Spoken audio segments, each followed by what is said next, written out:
asifiwe. Haleluya. Basi tuendelee na utaratibu ambao nimesema. Somo ambalo tutajifundisha leo ni somo ambalo litaleta mgongano mkubwa miongoni mwa wanatheolojia, miongoni mwa maaskofu, maprofesa wa Biblia na elimu za Biblia na za kidini za Kikristo, pamoja na Wakristo kwa ujumla, kwa sababu nitajaribu kuongelea vitu ambavyo mara nyingi sana vimefundishwa kwa sura fulani, lakini leo nitaongea kwa sura ambayo mimi nimesoma Biblia nikaiona ndio sura ambayo Biblia inazungumzia hilo jambo, sawa? Na ni muhimu sana yoyote atakayenifuatilia asiamue kuwa mpinzani mwanzoni, asikilize mpaka mwisho. Alafu akishasikia mpaka mwisho, basi research yoyote huwa inapingwa kwa research, pointi huwa inapingwa kwa pointi. Watu wenye hekima na wenye akili hufanya hivyo, sawa sawa.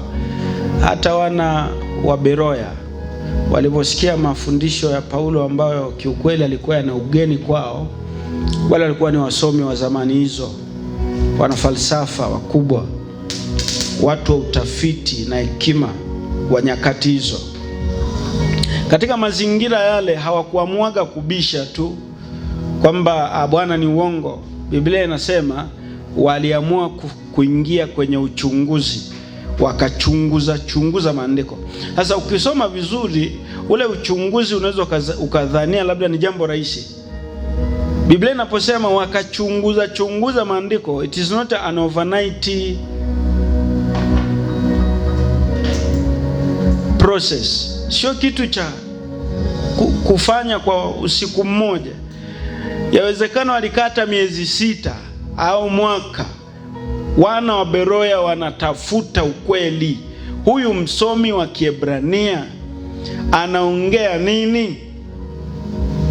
Wanatafuta, wanachunguza, wakamwomba vitabu anavyotumia, wakatafuta, wakapita, wakaangalia practically kinachoongelewa kina matokeo gani. Na huo ndio msingi wa imani kiukweli. Msingi wa imani sio kila unachoambiwa uamini. Biblia inasema chunguzeni hizo roho muone kama zinatokana na Mungu. Chunguzeni hizo roho. Wanaongeaga lugha moja ngumu sana kwamba kibiblia ushauriwi kusikia ukamini. Kibiblia unashauriwa ukisikia ukachunguze, alafu ukisha pata taarifa za kutosha ndio uamini.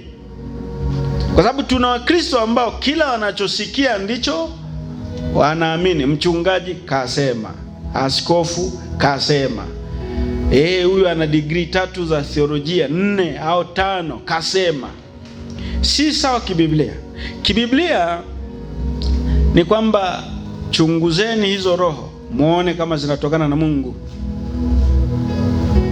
Wana wa Beroya wakachunguza, wakakagua, wakapekua, wakageuza upande wa pili na wa kushoto, waone huyu jamaa msomi wa Kiebrania au ni mwongo tu, mtapeli kaingia mtani.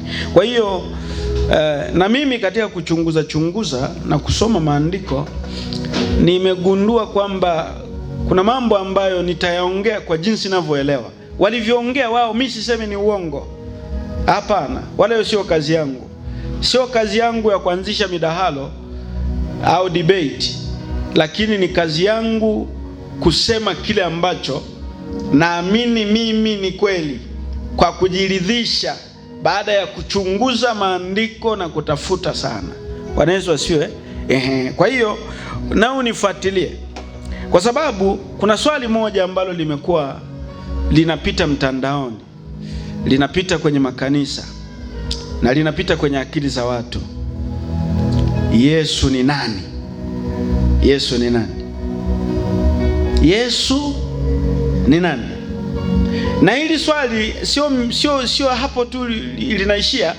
linapita au tunakutana nalo hata tulikuwa tunahubiri, unaenda kumhubiri Muislamu au mtu fulani ambaye hana dini, swali anaweza kukuuliza, na mara nyingi wanaulizaga, Yesu ni nani?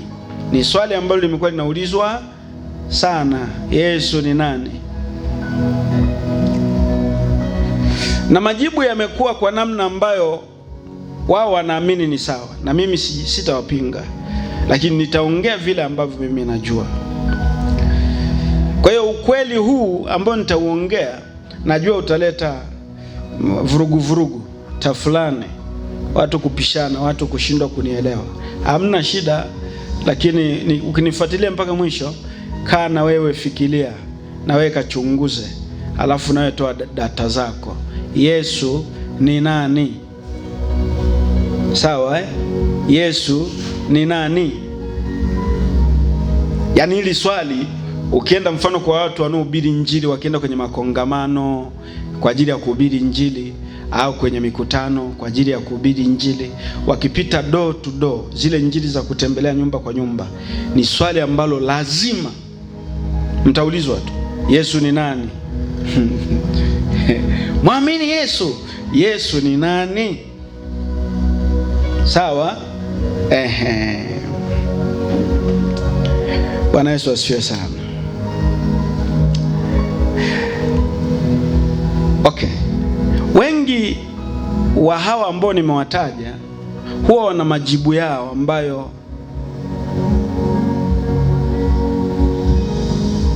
wanaamini wao.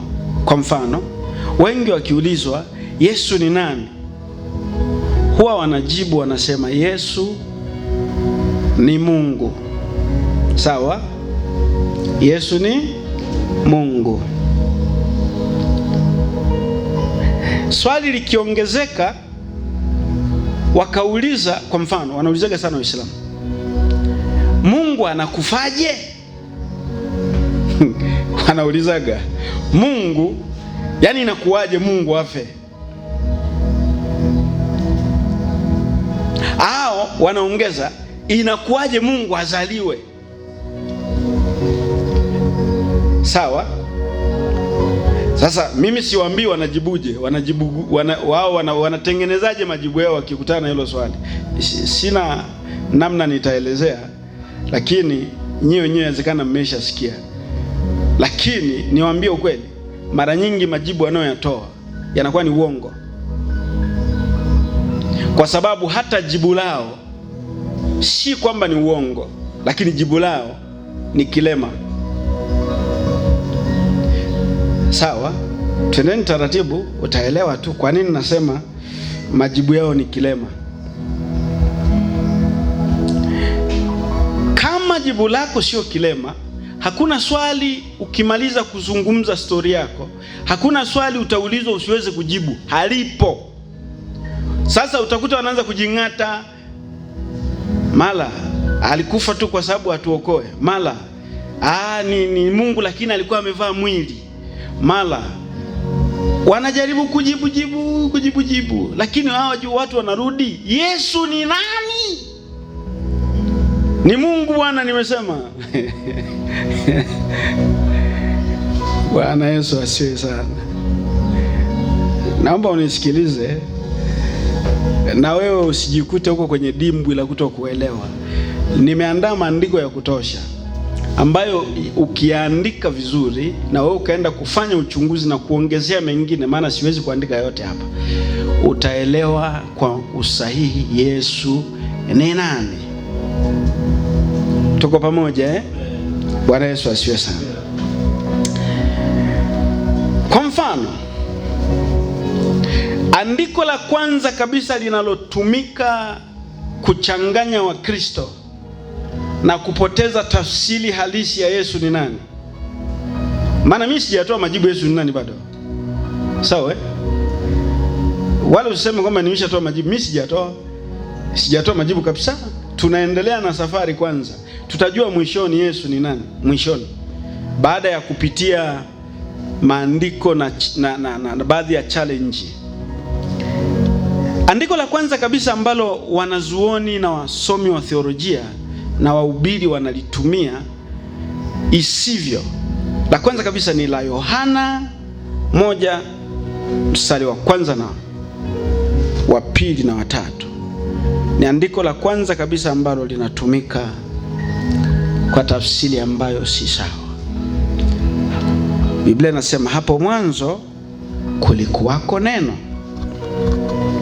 naye neno alikuwako kwa Mungu, naye neno alikuwa Mungu. Huyo mwanzo alikuwako kwa Mungu. Vyote vilifanyika kwa huyo, wala pasipo yeye hakikufanyika chochote kilichofanyika. Pasipo yeye maana yake dunia hii usingeiona. Pasipo yeye uumbaji huu usingeuona. Pasipo yeye. Na kwenye andiko hili wasomi wa Biblia huwa wanachukua kipengele cha mwisho cha mstari wa kwanza, naye neno alikuwa Mungu. Kwa hiyo wanachukuaga moja kwa moja, wanaiweka mbele za watu kwamba neno ni Mungu, sawa, wakimaanisha Mungu yule muumba vyote. Bwana Yesu asifiwe. Amen. Lakini angalia ile andiko vizuri. Mimi sijatoa majibu bado. Tunapita kwanza kwenye ufafanuzi wa maandiko, alafu baadaye tutapata majibu. Wewe mpaka tukafika, wewe mwenyewe utakuwa umeshaanza kuona Yesu ni nani. Hapo mwanzo kulikuwako neno. Kitu cha kwanza kwenye huo mwanzo ambao unaongelewa, kulikuwa kuna mtu ambaye jina lake ni neno. Kulikuwako neno. Hapo mwanzo kulikuwako neno. Kwa nini nimesema mtu? Kuna neno naye. Naye neno. Naye neno. Naye mbuzi. Naye kuku.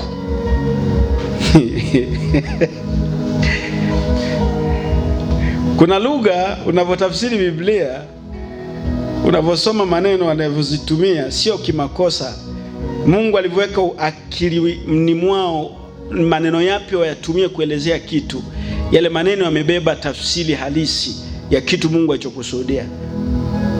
Kwa hiyo huyu, kwa jinsi inavyoonekana, huyu ni mtu. Sawa?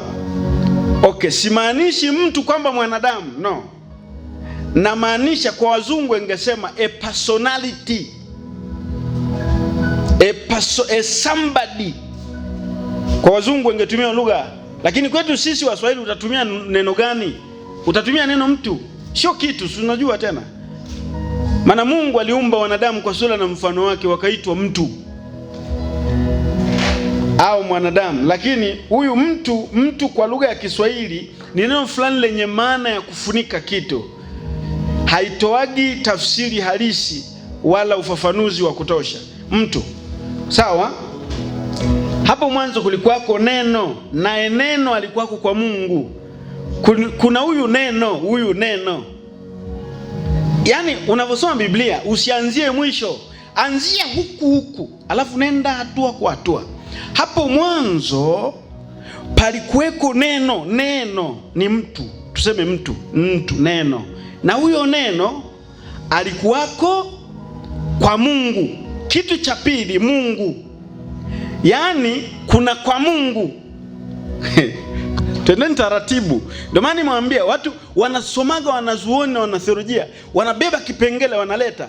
Ni ukilema. Sasa sisi watu wa Beroya lazima tuchunguze. Kulikuweko mtu, palikuweko neno. Naye neno alikuwa kwa Mungu. Yaani kuna vitu viwili hapo kwa Mungu, kuna vitu viwili. Okay, nikisema hivi, palikuweko na Yusufu. Naye Yusufu alikuweko kwa Lugema au kwa mchungaji Lugema. Ukijasema kwa mchungaji Lugema, kuna vitu viwili. Cha kwanza kabisa, kuna Lugema mwenyewe. Alafu huyo Lugema ana eneo lake, ndio inaunda kwa Lugema. Sijui mmeelewa? Hapo mwanzo palikuwepo neno. Naye neno alikuwako kwa Mungu. Si ndio imeandikwa hivyo? Naye neno alikuwako kwa Mungu. Kwa hapa tayari unaona watu wawili, kuna neno na kuna Mungu.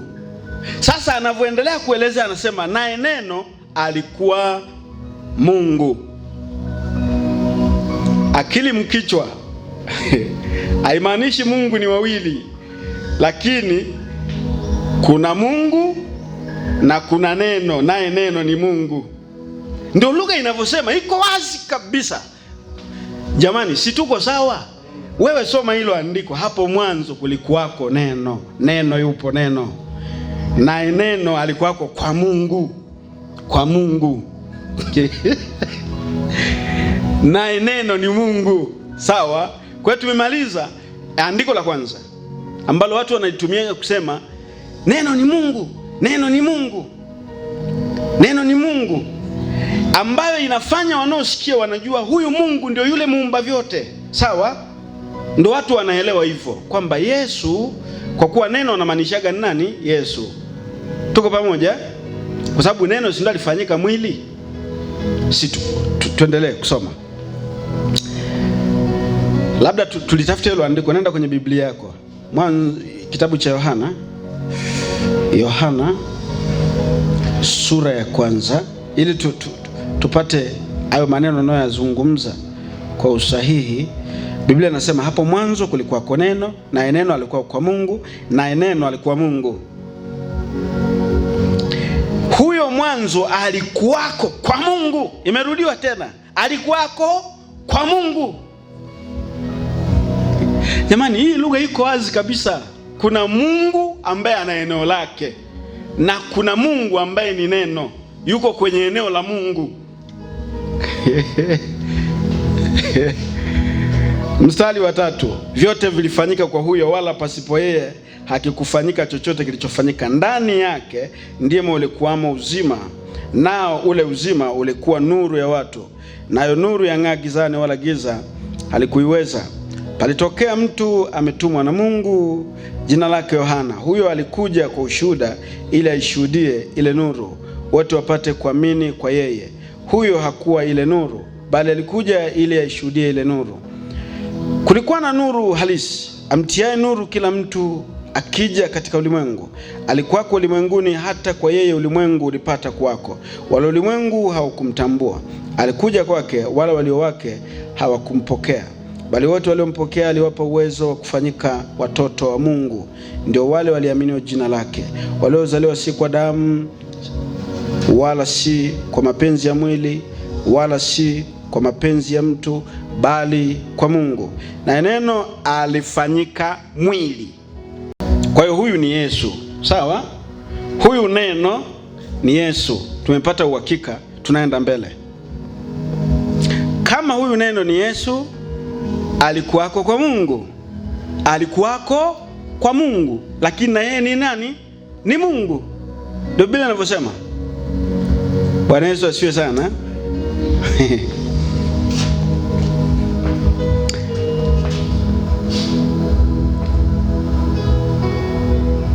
Andiko la pili, Warumi 9:3 na 5, 3 mpaka 5. Ni andiko pia ambalo wanalitumia watu wakiulizwa Yesu ni nani? Wanajibu Yesu ni Mungu. Mimi nimesema hilo swali, hilo jibu sio kosa, lakini wanalitoa kwa namna ambayo linakuwa kilema, na majibu yote yatakayofuata kwa maswali watakaoulizwa yatakuja kuwa kilema tu, kwa sababu wametoa jibu la kwanza ambalo ni basement ya story, ambalo ni kilema.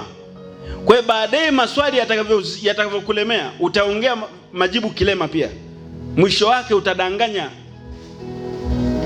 Ndio maana mtu akikuuliza Yesu ni nani, leo ujifunze, ujue unamjibuje mtu. Yesu ni huyu. Baada ya hapo, kila swali akikuuliza unaweza ukamjibu vizuri. Biblia inasema Warumi 9:3 mpaka 5, kwa maana ningeweza kuomba mimi mwenyewe niharimishwe na kutengwa na Kristo kwa ajili ya ndugu zangu, jamaa zangu kwa jinsi ya mwili, ambao ni Waisraeli wenye kule kufanywa wana, na ule utukufu na maagano na kupewa torati na ibada ya Mungu na ahadi zake,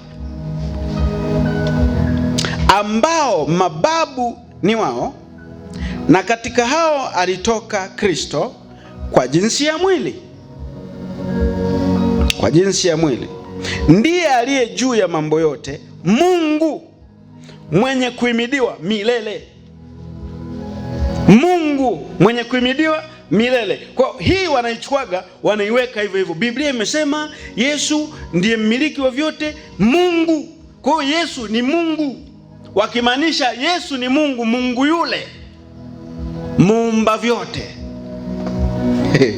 Teneni taratibu, sijatoa majibu Yesu ni nani, nimesema wakimaanisha Yesu ni Mungu yule muumba vyote.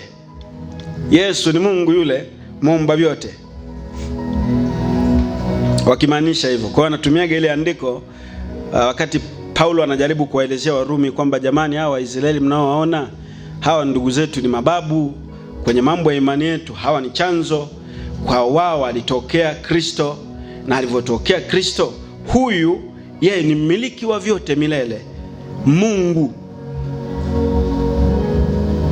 Akawajibu. Kwa hiyo wasomi wanakurupukaga, wanachukua ile andiko Mungu, wanafuta Biblia yote. Na mimi nimekuwa nawaambia mara nyingi, ukisoma Biblia usitumie andiko moja kufuta Biblia yote, utapotoka. Ukikutana na andiko libebe, pita pia huku umebeba lile wazo, Yesu ni Mungu. Unasoma unaanza kukutana na stories zingine, unakutana na stories zingine. Kwa hiyo maandiko la mwisho ambalo tutakamilisha yako matatu makubwa matatu. La kwanza ni Yohana 1:1, la pili Warumi 9:5, la tatu Isaya 9:6. 9:6.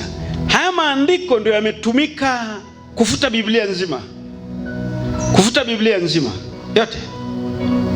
Wakifika kwenye swali la Yesu ni nani, haya maandiko yametumika kufuta Biblia nzima, na yametumika kufanya watu wajibiwe majibu kilema, na mwisho wa siku uongo. Biblia inasema, maana kwa ajili yetu mtoto amezaliwa, tumepewa mtoto mwanamume, na uweza wa kifalume utakuwa begani mwake, naye ataitwa jina lake Mshauri wa Ajabu, Mungu mwenye nguvu, Baba wa milele, Mfalme wa amani. Aliyezaliwa baadaye ni nani? Yesu. Sawa? Mshauri wa ajabu, Mungu mwenye nguvu, Baba wa milele, Mfalme wa amani. Wakapiga mstari, wanachukuaga ile andiko, wanasimama. Kwa hiyo Yesu ni Mungu, wakimaanisha ni Mungu yule muumba vyote. Wakimaanisha Yesu ni Mungu yule muumba vyote. Bwana Yesu asifiwe. Haleluya. Sawa?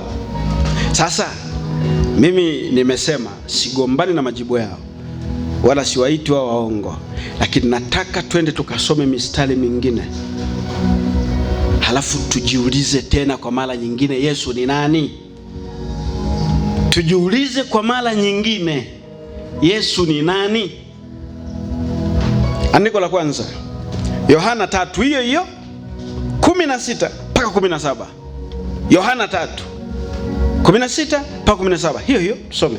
Biblia inasema, kwa maana jinsi hii Mungu aliupenda ulimwengu. Mungu aliupenda ulimwengu. Mungu aliupenda ulimwengu hata akamtoa mwanae wa pekee. Kwa hiyo Mungu ana mwanae wa pekee. Bwana Yesu asifiwe sana. Na huyu ambaye ni mwanae wa pekee ndio tunamjua ni nani? Yesu. Mungu ndo aliupenda ulimwengu. Tumetoka kusoma kule Yesu ni Mungu, huku ni Mungu wa milele, mfalme wa amani. Tukasoma na huku kwenye Warumi ni Mungu anayemiliki vitu vyote milele. Sawa sawa. Tunakuja kusoma hapa Mungu aliupenda ulimwengu akamtoa mwanae. Sisi tunaanza kujiuliza, mbona hapa tena kuna watu wawili? Kuna huyu ambaye ni Mungu aliupenda ulimwengu akamtoa mwanae wa pekee, ambaye mwanae wa pekee tumesoma kwenye Isaya na Warumi na Yohana, naye ni Mungu. Bwana Yesu atusaidie. Usichanganyikiwe, twende taratibu ili kila mtu amwaminie asipotee. Sawa? Twende nyingine. Yohana 10:30. Mimi na Baba tu moja. Huyu ni Yesu. Huyu ni Yesu wakati yuko duniani anatembea, ambaye ndio tunasema ni nani? Ni Mungu. Anazurula mtaani, watu wanamuuliza maswali anajibu, wanamuuliza maswali anajibu, anafundisha. Katikati ya stori zake akasema mimi, kwa kuna watu wawili, mimi halafu na Baba. Mimi na Baba, mimi na Baba tu moja, si moja tu moja. Yani mnaelewa? Tu moja. Hapa alikuwa anaongelea mahusiano, hakuwa anasema kwamba mimi ndo yule Baba. Alikuwa anaongelea mahusiano. Mimi na mke wangu ni kitu kimoja, ni mwili mmoja. Alikuwa anaongelea swala mahusiano, mimi na Baba tu moja. Sasa ukisoma hii sentensi hizo unagundua kuna mimi ambaye ndio Yesu, halafu kuna Baba. Bwana Yesu asiwe sana. Yesu ni nani? Yesu ni nani? Twende mstari mwingine. Hapa ndio utakuta yale maneno mfano yaliyoandikwa kwenye kitabu cha Yohana 10:38 yanaendana na huko. Biblia inasema Yohana 10:38, lakini nikizitenda, ijapokuwa hamniamini mimi, ziaminini zile kazi, mpate kujua na kufahamu ya kuwa Baba yu ndani yangu nami ndani ya Baba. Kwa Yesu yuko ndani ya Baba na Baba yuko ndani yake. Ni watu wawili. Yaani unajua kitu ambacho kinachanganyaga watu ni hiki ambacho naendelea kukifafanua. Jamani, Yesu na Mungu Baba sio mtu mmoja, ni watu wawili, ila wote wana cheo cha Mungu, lakini Mungu sio wawili. Hapo ndo nachanganya watu. Mungu sio wawili, lakini Mungu ni wawili. Wenye akili hapa ndo wanaanza kufikiri, Mungu ni wawili lakini Mungu si wawili. Ni hivyo ndo Biblia inavyosomagwa. Unakuta andiko hili linamkatalia huyu, au unagundua hili linamaanisha hivi lakini hii pia haimaanishi hivi. Unaendelea kutafuta kuna nini kimejificha kama Mungu ni wawili lakini Mungu si wawili.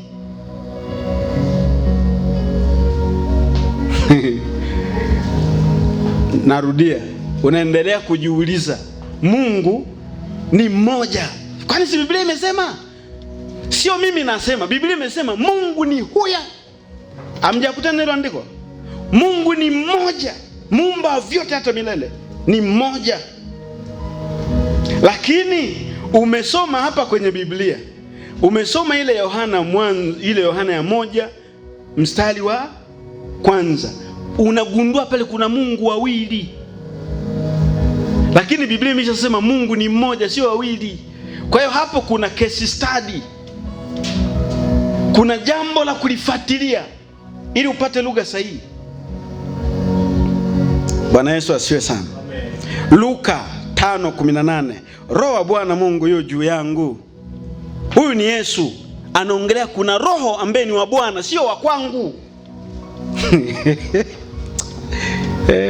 Roho wa Bwana Mungu sio roho wa kwangu. Ni roho wa Bwana Mungu. Kwa Yesu ana bwana wake ambaye ni Mungu,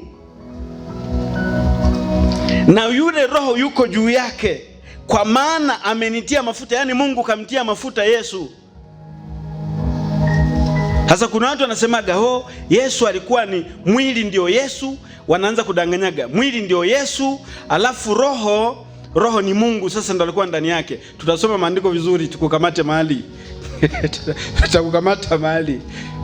Ndio maana usijibu kuntu, usijibu kilema, utakuwa mwongo. Maskini kuwahubiri maskini habari njema, amenituma. Take note. Yesu ametumwa kuwatangazia wafungwa kufunguliwa kwao, na vipofu kupata kuona tena, kuacha huru walioteswa. Yohana 5:38. Lakini ushuhuda nilionao mimi ni mkubwa kuliko ule wa Yohana, kwa kuwa zile kazi alizonipa Baba ili nizimalize, kazi hizo zenyewe ninazozitenda zanishuhudia ya kwamba Baba amenituma. Hizi ni lugha zinazoonyesha kwamba kuna mimi Yesu, sasa sio mimi, yani Yesu sasa ndio yeye. Mimi Yesu na Baba ni watu wawili. Yuko Baba ambaye ndiye Mungu, ambaye hata Yesu alikuwa anapiga magoti anamuomba. Na hilo swali wamekuwa wanauliza sana Waislamu. Mungu anaombaje? Mungu anaombaje? Tunaanza kuelezea. Kwa kuwa alikuwa duniani, alikuwa na mwili, kwa hiyo inabidi aombe kwa Mungu. Hapana, ni uongo rafiki yangu. Jibu kweli. Yani unajua tusio wajanja. Jibu kweli, wewe unadanganya. Unachojibu kina ukilema. Alikuwa duniani, kwa hiyo kwa kuwa yuko duniani amepatwa na shida, inabidi amuombe Baba, amuombe Mungu. Sasa yeye si Mungu, kwa nini amuombe Mungu? Unajua mtu anakuuliza logically, wewe ni Mungu, unamwombaje Mungu? Alikuwa duniani. Hapana, sio kweli rafiki yangu. Yani kwa watu wenye kufikiri, no, that is not logic. Ulitakiwa ujue Yesu ni nani. Ndio ungejibu watu sawa sawa, Yesu ni nani? Okay, ngoja angalia maneno haya ambayo yatawajibu watu. Kwa mfano, watu huwa wana tabia ya kusema, unajua Yesu ni ule mwili uliotoka kwa Maria, lakini roho ya Yesu ndio Mungu mwenyewe. Wanajibugi pia hivyo. Kwa alipokuwa duniani, mwili ukiteseka inabidi amuombe Mungu. Yani yeye huu mwili umuombe roho. Wakati Biblia inasema kwenye kitabu cha Wakorinto kwamba roho ya mtu inajua siri za kwake. Sawa? Kwa hiyo Yesu naye ana roho yake. Twende kasome Biblia ili kwanza ujue kwamba roho iliyokuwa ndani ya Yesu ni roho ya Yesu mwenyewe. Sio roho ya Mungu, ni roho ya Yesu. Tusome Biblia. Kuna watu hawajaelewa bado. Mathayo 36 39 na 42. Narudia, Mathayo 26 39 mstari 39 na mstari wa 42. Hapa ni mahali Yesu alikuwa anaomba, anahitaji msaada kwa Mungu. Ndio hiki sasa anaomba, na yeye anaomba, naye anaomba tena kwa machozi. Biblia ukisoma hapo juu kidogo kwenye hiyo inasema Biblia inasema akaugua. Tusome. Akaendelea mbele kidogo, akaanguka kifudifudi kwa sababu alikuwa anaumia. Akaomba akisema, Baba yangu, ikiwezekana kikombe hiki kiniepuke, walakini si kama nitakavyo mimi, bali kama utakavyo wewe. Anamuomba Mungu, Baba,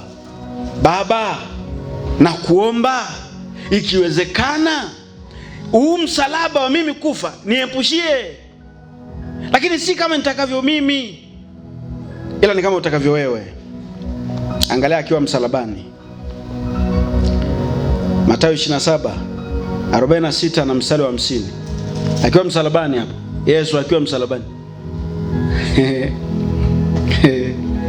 Yesu akiwa msalabani, Biblia inasema na kama saa 9 Yesu akapaza sauti yake kwa nguvu akisema, Eloi, Eloi, lama sabakthani, yani Mungu wangu, Mungu wangu, mbona umeniacha? Maana yake Yesu alikuwa amechanganyikiwa kwamba yeye ni Mungu alafu amechanganyikiwa kasahau. Twendeni taratibu. Eloi, Eloi, lama sabakthani, Mungu wangu, Mungu wangu, mbona umeniacha? Sawa, alikuwa amechanganyikiwa kwa sababu ya mateso na kipigo, akafika mahali akachanganyikiwa, akapoteza identity yake, akaanza kumwambia sasa, Mungu umeniacha, rafiki yangu umeniacha, tulikuwa wote siku zote. Maana yake ya kwanza au ya pili au ya tatu, Yesu alikuwa na Mungu na yeye, na alikuwa anamhitaji Mungu. Sawa, Biblia inasema na Yesu akisha kupaza sauti tena na kwa nguvu akaitoa roho yake. Yesu alikuwa na roho yake. Wengine bado hamjaamini, twende mkaangalie hapa Luka 23:46. Yesu ni nani? Hakuna usahihi mtu anapojibu kwamba Yesu ni Mungu yule. Yaani unajibu tu simple, Yesu ni Mungu. Mzee, kwa sababu ukisema Yesu ni Mungu kila mtu anaelewa. Yesu ni Mungu, ndio yule yule muumba vyote, anaelewa hivyo. Ni vyema tupate majibu. Yesu ni nani? Mimi sijatoa majibu bado, lakini tunaendelea. Biblia inasema Yesu akalia kwa sauti, Luka 23:46.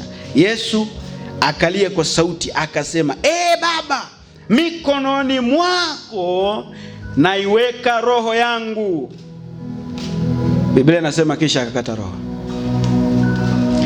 Baba, mikononi mwako naiweka. Kwa hiyo Yesu alikuwa na roho yake. Jamani, process ya kufa si mnaijua, imeandikwa kwenye kitabu cha Mhubiri sura 12 kwamba mwili utaenda mavumbini, roho itamrudia Mungu. Kwa hiyo Yesu naye wakati anakufa anamwambia Baba, naiweka roho yangu mikononi mwako. Akakata roho. Swali linaendelea, Yesu ni nani?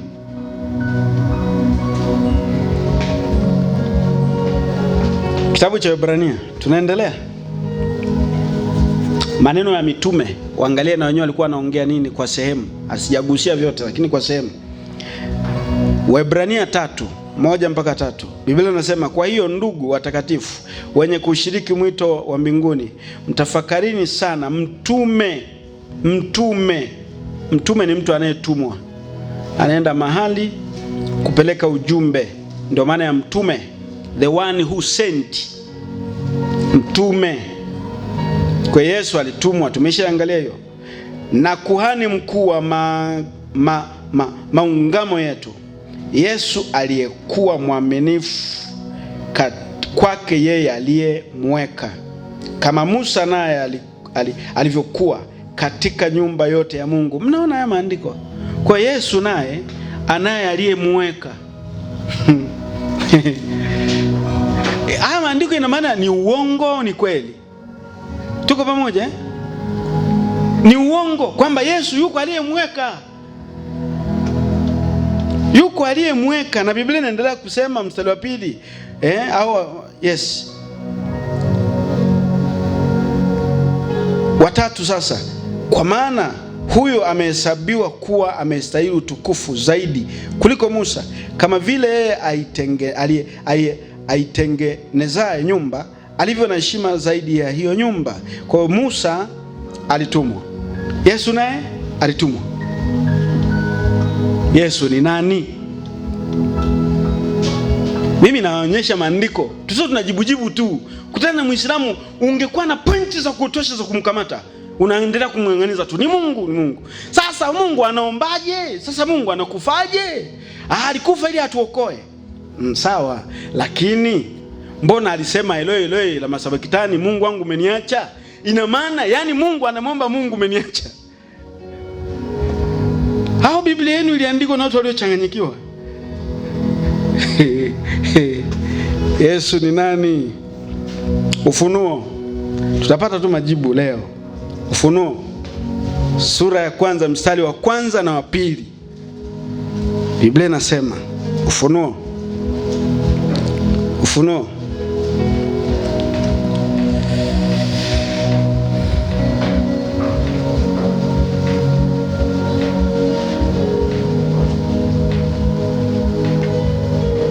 wa Yohana chapter 1 mstari wa 1 na wa 2. Biblia inasema ufunuo wa Yesu Kristo aliopewa na Mungu. Huyu ni Yohana ambaye alienda mbinguni. Cha kwanza, huyu ni Yohana alienda mbinguni. Alivyoenda mbinguni alichokiona na anakuja kukiandika ndio hiki, kwamba ufunuo wa Yesu Kristo aliopewa na Mungu. Yesu yuko mbinguni lakini kapewa ufunuo na nani? Yesu ni nani? Tena taratibu. Who is Jesus? Aliopewa na Mungu awaonyeshe watumwa wake mambo ambayo kwamba hayana budi kuwako upesi, naye akatuma kwa mkono wa malaika akamwonyesha mtumwa wake Yohana. Kuna watu 4 hapa. Kuna Mungu Baba au Mungu muumba vyote, ambaye Yesu yuko chini yake kwa mujibu wa maandiko haya. Na ukisoma kwenye kitabu cha Korinto wa kwanza 11, Biblia inasema kichwa cha Yesu ni Mungu. Yesu ni nani? Yesu ni nani? Biblia inasema kichwa cha Yesu Kristo ni Mungu, na Mungu ni kichwa cha mwanaume, mwanaume ni kichwa cha mwanamke. Na hapa inaonyesha hivyo. Kuna watu 4. Wa kwanza kabisa ni Mungu, ambaye Mungu yuko juu ya vyote. Akafuata Yesu. Mungu alichokipanga wanadamu akione, akampa Yesu. Yesu naye akakipeleka kwa malaika, halafu malaika akaleta kwa Yohana. Yesu ni nani? Bwana Yesu asifiwe sana. Haleluya. Amina.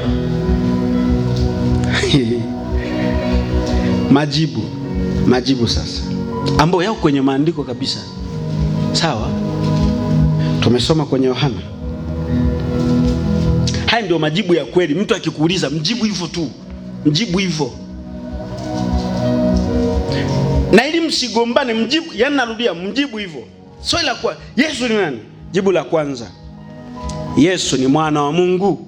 Hilo ni jibu la kwanza ambalo Biblia imelisema. Hapo mwanzo Mungu aliupenda ulimwengu akamtoa mwanae wa pekee.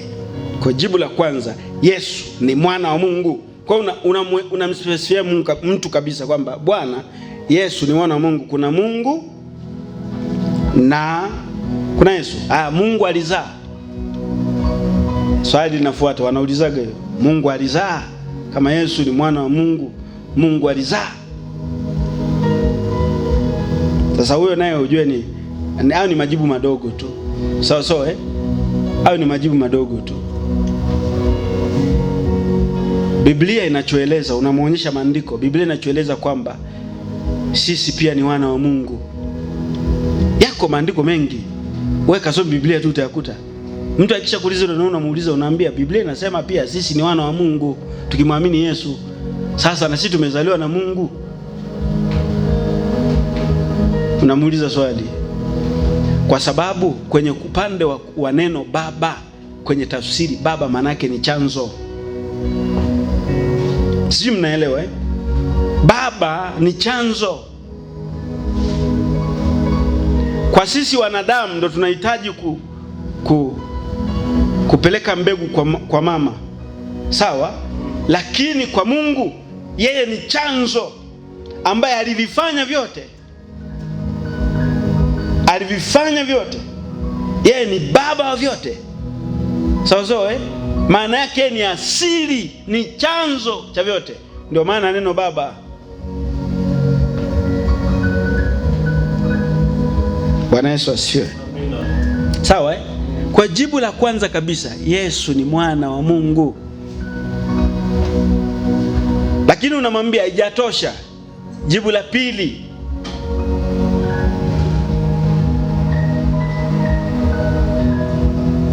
sawa, Yesu ni mrithi wa Mungu, ni mwana wa Mungu na ni mrithi wa Mungu.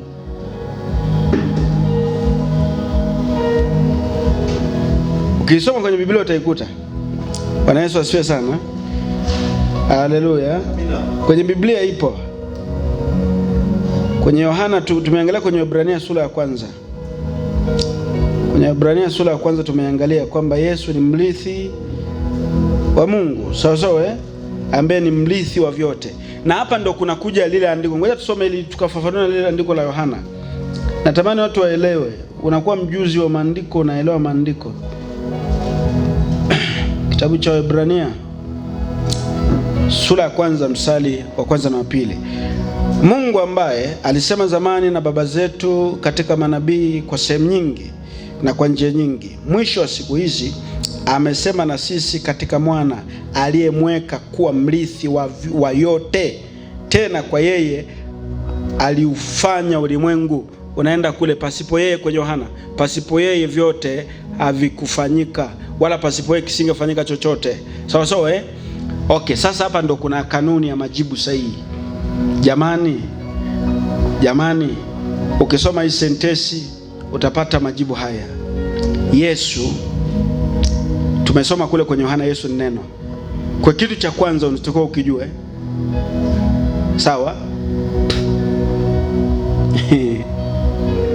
Nimwambia jibu la kwanza, Yesu ni mwana wa Mungu. Yesu ni mrithi. So jibu la tatu niliwekea hapo ili ni jibu. Yesu ni neno la Mungu. Sasa hapa ndo waga kuna changanya watu. Yesu neno la Mungu. Neno la Mungu ndo liliumba dunia. Sasa ukichukua andiko la Waebrania ukachukua na andiko la Yohana sura ya kwanza pale, unapata kitu hiki kwamba wakati Mungu anaumba dunia, Mungu ni Mungu anayejua yote yatakao kuwako, litakaloanza mpaka litakavyoisha. Mungu alikuwa anajua shetani atakuja kudanganya. Mungu alikuwa anajua wanadamu wataasi. Mungu ikabidi sasa ndio aweke wakiasi, awaokoe, awasaidie. Kwa hiyo wakati anatengeneza mpango wa kumweka mwanadamu, kitu cha kwanza mbinguni kulikuwa kuna mtu anaitwa Neno, ndio Yesu. Mungu Baba yupo, lakini mbinguni kulikuwa kuna mtu anaitwa Neno, na alikuwepo kabla hata Ibrahimu. Alikuwepo, anaitwa Neno. Sasa huyu Neno, hapa ndio kuna hekima. Huyu Neno wakati Yesu Mungu, hapa ndio kuna siri. Ndio maana alipewa jina Neno. Narudia, hapo kuna siri. Ndio maana alipewa jina Neno. Maandiko yanachoonyesha ni kwamba Mungu wakati anaiplani dunia, aliplani kama miliki na mali ya Yesu. Kwa hiyo wakati anaumba dunia, aliumba in a title deed, kwenye hati miliki ya Yesu. Sasa kwa kuwa hati miliki ni ya Yesu na ameumba dunia kwa neno, huyu lazima ampe kwanza hati miliki. Ndio maana jina la Yesu la mbinguni la kwanza ni Neno. Ndio jina alilopewa kwenye maandiko. Jina la kwanza alilopewa ni Neno. Kwa nini alipewa neno? As a title deed, kama umilikishi. Na vyote vikaumbwa kwa ajili yake. Ndio maana hata dunia ilivyopotoka, yeye ndio inabidi aje asimamie kilichoharibika, maana ni chake, na atoe gharama, afe, afanye kila kitu kwa kuwa ni chake. Kapewa na Baba. Sio, mnaelewa? Sasa kuna maswali hapo watu watauliza. Kwa hiyo Yesu naye aliumbwa kama alivyoumbwa malaika? Mimi hilo sijui. Mimi hilo sijui kwa sababu hakuna andiko linaloelezea. Sijui. Lenyewe nitakwambia tu bwana, hiyo mimi sijui. Lakini Biblia inachoelezea, Mungu Baba ana mwanaye, ambaye huyo mwanaye wakati anaumba ulimwengu aliumba kama miliki yake. Sijui mnaelewa? Ndio maana watu wa Mungu, niwaambie tu lugha rahisi ambayo itawasaidia kuwa mnamuelewa Mungu kidogo. Biblia imesema akili za Mungu hazichunguziki, tena mawazo yake yako juu sana. Take note. Wewe unaijua hii dunia na unajua wanadamu na viumbe vya Mungu ni wanadamu na malaika na wanyama na mimea. Wewe ndio unavyojua. Kwa kuwa pia Biblia hii iliandikwa kwa ajili ya mambo ya hapa duniani, lakini ukweli anaujua Mungu. Mimi niwaambie, yawezekana kuna dunia zingine, yawezekana kuna mali Mungu ana viumbe vyake vingine, yawezekana. Sisi tu, yani Biblia iliandikwa kwa ajili ya hii dunia na kumhusu Yesu kwa kuwa ndio mmiliki wa hii dunia, sawa, na kuvihusu viumbe vya dunia na Mungu aliyeumba dunia na malaika ambao wanakuja kututumikia. Kwisha, vingine havikuhusu. Bwana Yesu asifiwe. Kwa mwisho wa siku ni kwamba tunaishi hapa duniani, mmiliki aliyeumbiwa amiliki vyote ni Yesu. Ndio Biblia inachosema, na ndio maana jina alilopewa la kwanza ni Neno. Kwa mujibu wa maandiko alipewa jina la kwanza Neno. Alivyokuja duniani kuokoa akapewa jina la pili Yesu, ikimaanishwa Mwokozi. Sasa pale ndo akaja akapewa mwili, kwa sababu kule alikuwa ni roho. Akaja, nguvu za Mungu zikashuka na Roho Mtakatifu akashuka msaidie. Mwili ukatengenezwa kwenye tumbo la Maria, akaingia, akazaliwa akiwa ni Neno. Amekuja kwenye miliki yake kuokoa ambacho aliumbiwa yeye. Hivi mnaelewa? Ndio Biblia inavyosema. Kwa hiyo mtu akikuuliza Yesu ni nani, majibu yako yawe specific. La kwanza, Yesu ni mwana wa Mungu. La pili, Yesu ni mrithi. La tatu, Yesu ni neno la Mungu katika uumbaji wa Mungu wa hii dunia, kwa kuwa yeye ndiye mmiliki wa hii dunia. La nne na la mwisho, ndio sasa unaweka hilo, Yesu ni Mungu lakini sio Mungu yule. Sasa hapo ndo msichanganyikiwe, tunaenda vizuri. Yesu ni Mungu lakini sio Mungu yule. Sasa twende kwenye maandiko uelewe kwa neno Mungu limetoka wapi, kwa sababu kuna watu sawa, twende kwenye maandiko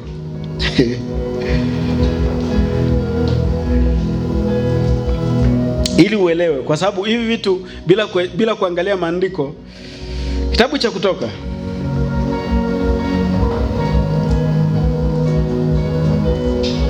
sura 4. Kutoka sura ya 4, ili uelewe neno Mungu. Siku zote unavyomjibu mtu Yesu ni Mungu, sasa ndio umeliweka la mwisho, ndio unaanza kumfafanulia sasa kimaandiko, sawa Sura ya 4 mstari wa 16.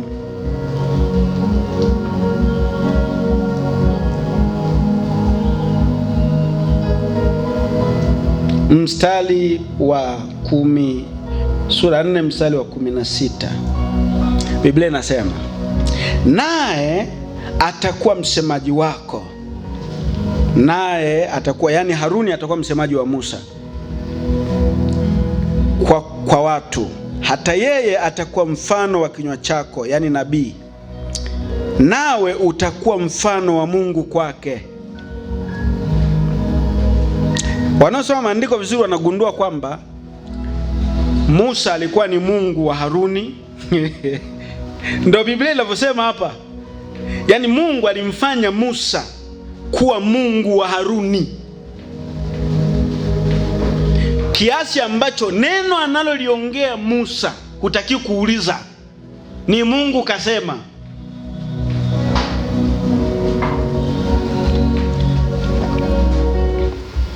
Twende taratibu, niwaonyeshe andiko lingine.